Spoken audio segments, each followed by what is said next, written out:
투자는 건강하게, 맘 편하게, 오래. 안녕하세요. 캐빈베스만 허정욱입니다. 오늘은 제가 영상을 따로 촬영하지 않고 화면 공유를 통해서 여러분들을 만나 뵙고 있고요.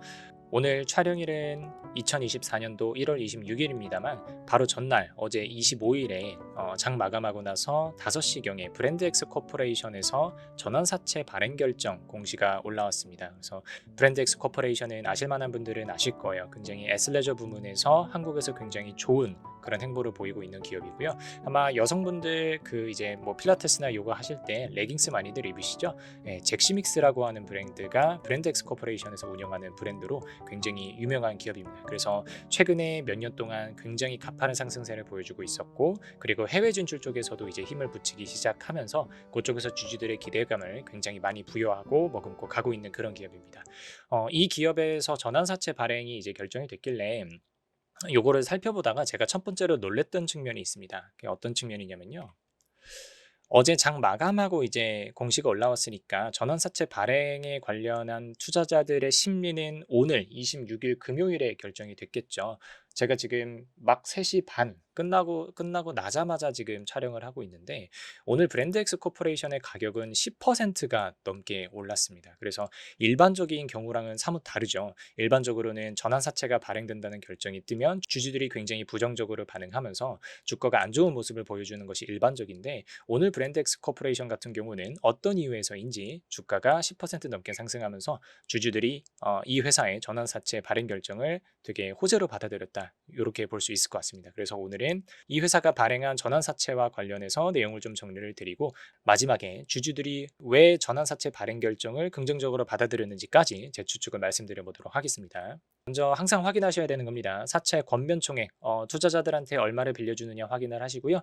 200억 빌립니다. 조건이 굉장히 좋아요. 표면 이자율, 만기 이자율 모두 0%입니다. 뭐 만기가 됐을 때 전환 청구권이 행사 못 되는 상황이라고 해서 뭐 보장 수익률을 더 엎어줘야 되거나 그런 상황 없고요. 표면 이자율, 만기 이자율 모두 다 0%고 사채 만기일 2028년도까지니까 4년 정도 잡았습니다. 그래서 회사 입장에서는 굉장히 지금 성장을 하는 데 있어서 필요한 자금을 단 한 푼의 이자도 내지 않고 조달할 수 있는 그런 굉장히 유리한 조건의 전환사채다라는 거 확인하시면 될 것 같아요. 그 다음으로는 당연히 전환사채다 보니까 한 주당 얼마의 전환을 받아갈 수 있느냐를 말씀을 드려야겠죠. 제가 모든 영상에서 말씀드리면서도 처음 보시는 분들을 위해서 다시 한번 정리를 드리면요. 전환사채는 일반적인 회사채에 전환 청구권이라고 하는 옵션이 붙어 있는 겁니다. 그래서 채권자가 전환 청구권을 행사를 했을 때 어떤 일이 발생을 하느냐, 내가 처음에 빌려줬었던 채권 원금 있죠. 그 원금을 기존에 정해놨던 전환가액에 따라서 이 회사의 보통주로 받아갈 수 있는 그런 옵션이 들어가 있는 사채를 전환사채라고 하고요. 쉽게 말해서 유상증자 받을 대금을 미리 받아놨다. 이렇게 이해를 하시면 될 것 같아요. 그래서 유상증자성 이벤트다 보니까 일반적으로 전환사채를 악재로 받아들이는 거고요. 지금 전환가액 보시면은 6,379원입니다. 그리고 200억 전액 전환할 수 있는 조건으로 들어와 있고요. 어제 이제 장마감했을 때 25일 장마감했을 때 종가 기준으로 6,570원에 장마감을 했거든요. 그래서 여기 중간에 이제 보시면 기준주가의 100% 해당하는 가액이라고 나와 있으니까 전환가액을 설정하는 과정에 있어서 뭐 필요 이상의 할인가가 적용이 돼서 주주가 상대적으로 피해를 본다거나 하는 그런 부분은 없으니까 걱정하지 않으셔도 될 것 같습니다. 전환에 따라 발행할 주식은 현재 전환가액 기준으로는 313만 5,287주입니다. 그래서 회사가 적어놓은 걸로 치면 주식수가 약 9.7% 정도 증가하게 되고요. 요거를 이제 한 주당 가치가 필연적으로 나중에 전환권이 행사가 되면 희석되는 것 자체는 막을 수가 없겠죠. 그래서 몇 퍼센트 정도 희석이 되냐 계산을 해보니까 8.8% 정도 희석이 됩니다. 요건 브랜드엑스 코퍼레이션 주주 여러분들께서는 파악을 꼭 해두시면 좋을 것 같고요. 다만 지금 당장 이 전환 청구에 대해서 걱정하실 필요는 없는 게 전환 청구 기간이 2025년도 1월 말부터입니다. 그래서 1년 뒤에 전환 청구권이 시작이 되기 때문에 보통 이제 전환 청구권이 뭐 엄청나게 많이 예정되어 있지 않는 한 청구 기간 시작되는 3개월 전까지는 보통 뭐 경험적으로 크게 시장이 흔들리지 않더라고요. 그래서 적어도 2024년도 연말까지는 이 기업에 투자하시는 분들은 뭐 전환 청구권이 행사가 돼서 그 물량이 나와서 오버행 이슈가 있다든지 이런 걱정은 적어도 연말까지는 안 하셔도 된다는 거 말씀드릴 수 있겠습니다. 다만 시가 하락에 따른 전환가액 조정 요거는 항상 모든 전환사채에서 조심하라고 말씀드리는 부분이죠. 요거를 이제 리픽싱 조항이라고 하는데 전환가액은 정해져 있는데 뭐 모종의 사유로 인해서 뭐 브랜드 엑스 코퍼레이션 자체적인 악재가 터져서 주가가 계속 하락할 수 있어요. 그때 전환가액이 계속해서 높은 레벨을 유지하고 있다면 채권자 입장에서는 상대적으로 손해를 보는 상황이 되겠죠. 그래서 시가가 하락했을 때 우리가 받아갈 수 있는 전환가액도 밑으로 낮춰서 조정해줘라는 조항을 집어넣을 수 있는데 이걸 리픽싱 조항이라고 하고요. 지금 최저 조정 가액은 물론 뭐 최근 브랜드 엑스 코퍼레이션의 상황을 보건대 이 정도까지 주가가 내려가지는 않겠지만 정말 최악의 상황에서는 전환 가액이 5,104원까지도 떨어질 수 있고요. 빌려준 원금은 200억으로 똑같기 때문에 전환 가능한 주식 수가 올라가겠죠. 제가 계산을 해보니까 약 392만 주 정도 발행될 수 있습니다. 이 경우에는 주식 수가 앞에서 9.7% 증가하는 것과 달리 이런 최악의 경우에는 주식 수가 13.4%까지 증가하면서요. 한 주당 가치 희석이 되는 거는 12% 정도 가치가 희석이 된다. 이렇게 보실 수 있겠습니다.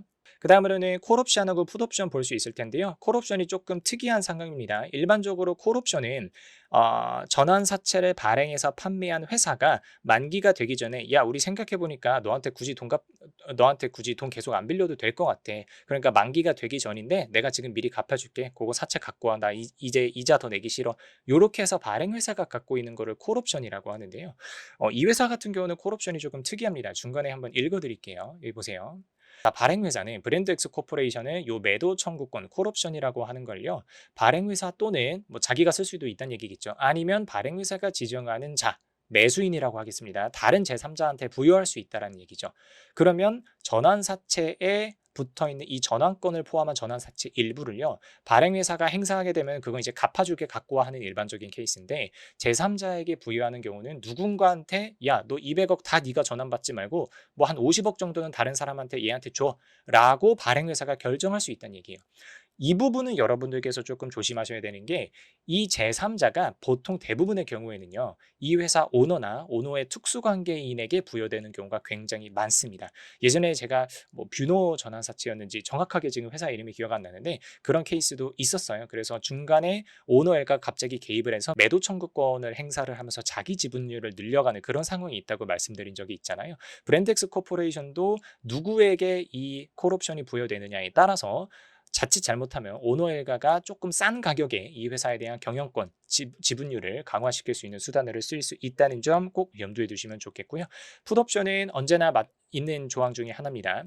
회사가 이제 상황이 이상하게 흘러간단 말이죠. 예를 들어서 그럼 사채권자 입장에서는 이거 내가 전환 청구권 행사하는 거 의미 없는 거 아니야? 그리고 만기까지 못 가져가는 것도 아니야? 라는 우려가 들 수가 있어요. 그래서 그럴 때는 만기가 되기 전에 이 풋옵션을 행사를 하면 채권자가 회사한테 내가 빌려준 원금 200억을 이자 포함해서 모두 내놓으라고 할 수 있어요. 물론 이 경우에는 이자율이 0%이기 때문에 원금을 빠르게 챙겨갈 수 있는 그런 풋옵션이 들어가 있다 보시면 되겠습니다. 콜 풋옵션 다 들어가 있다는 거 확인하셔야 되고요. 누가 200억을 투자했는지를 한번 살펴볼까요? 뭐 펀드들이 여러 가지가 나와 있긴 하지만 결국에는 하나의 회사로 귀결이 됩니다.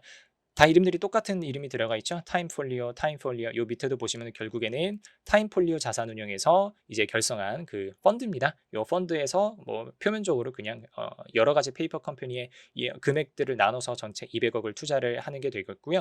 전형적인 FI 파이낸셜 인베스터로 들어오는 것이기 때문에 뭐 이 친구들은 결국에는 차익을 실현하고 나갈 친구들입니다. 결국에는 나중에 때가 되면은 매도 물량으로 나올 수 있겠네요. 오너일가가 가져가는 경우가 아니다 보니까. 마지막으로 제가 드리고 싶은 말은 요거예요. 제가 영상 앞부분에서 오늘 굉장히 일반적인 전환사채 발행과 다르게 주가가 이례적으로 상승했네요 라고 말씀을 드렸잖아요. 그 원인이 저는 여기에 있다라고 생각을 합니다. 운영자금을 어디에 쓰느냐라고 보니까 사업 확장 및 해외 진출, 생산대금 이렇게 나와 있어요. 그래서 이 부분을 미루어서 여러분들한테 브랜드엑스 코퍼레이션의 상황을 말씀을 드리면 브랜드엑스 코퍼레이션은 잭시믹스라고 하는 브랜드를 시작으로 해서 국내에서 굉장히 크게 성공한 회사 중에 하나입니다. 커머스 쪽에서 굉장히 많이 성공을 했고요. 해외 진출을 이제 시도를 하고 있어요. 그래서 제가 정확히는 모릅니다만 뭐 중국이나 일본 쪽으로 시도를 하고 있는 걸로 아는데 이쪽에서 아직 매출이 많이 나고 있지는 않습니다. 그래서 이쪽에 계속해서 투자를 하고 마케팅이 들어가면서 조금 생산을 부스트업해야 되는 상황인데, 이 해외 진출과 관련해서 200억을 쓰겠다라고 하니까 주주들이 환영한 게 아닌가라고 생각을 합니다. 항상 어떤 이벤트가 발생을 했을 때 호재성으로 해석이 되면 어떻게 해석이 되고 악재성으로 해석이 되면 어떻게 해석되는지 여러분들께서 고민을 해보시면 좋을 것 같아요. 호재성으로 해석되는 거는 지금 이 해외 진출로 인해서 이 200억이 굉장히 회사의 성장에 좋게 쓰이겠다라고 하는 판단이고요. 악재성은 어쨌든 재무적인 투자자 FI가 들어와서 전환을 받아서 나중에 주식을 팔 예정이기 때문에 한 주당 가치가 희석이 되면서 매도 물량이 나온다라고 해석을 하면 이거는 악재성이 되겠죠. 이 둘 중에 뭐가 더 강하냐에 따라서 그날그날의 주가가 결정이 되는 거거든요. 이번 브랜드엑스 코퍼레이션 같은 경우에는 주주들이 전자 호재성으로 해석하는 그쪽의 비중을 조금 더 많이 두면서 10% 상승이라고 하는 굉장히 기분 좋은 결과로 이루어지지 않았나라고 개인적으로 추측하고 또 여러분들께도 말씀드릴 수 있겠습니다. 브랜드엑스 코퍼레이션 전환사채 발행 결정과 관련한 정리는 이렇게 깔끔하게 드리도록 하겠습니다. 감사합니다.